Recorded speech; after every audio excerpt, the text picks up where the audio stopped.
ஓம் நமச்சிவாய்.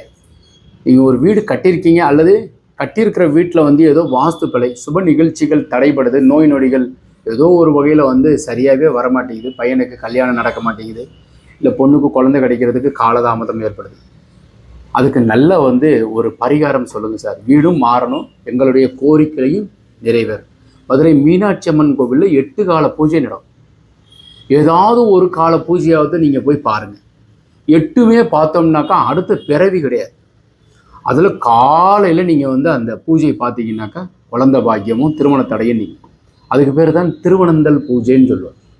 நிறைய தடவை அடியேன் போயிருக்கிறேன். 2வது வந்து விழா பூஜைன்னு சொல்லுவாங்க. அப்புறம் 3வது வந்து கால சந்தி, 4வது திரிகால சந்தி.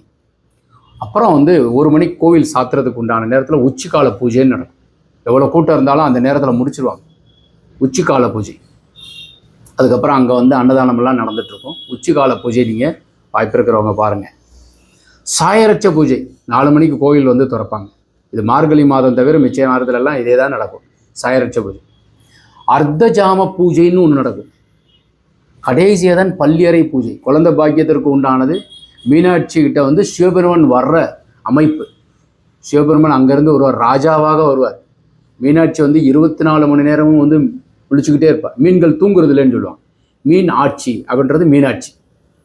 ஸோ அதனால் வந்து அந்த குளத்தில் இருக்கிற மீன்கள் வந்து நாரைகள் சாப்பிடுவதில்லை. அதனால் நாரைக்கே வந்து விமோச்சனம்.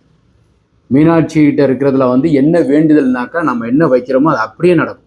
இதில் 8 கால பூஜையில் ஏதாவது ஒரு கால பூஜையில் நீங்கள் கலந்துக்கிட்டார்.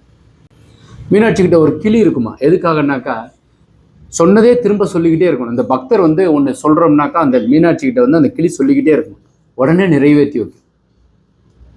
ஸோ இந்த லீவு நாளெல்லாம் வரும், சித்திரை திருவிழா வரும்.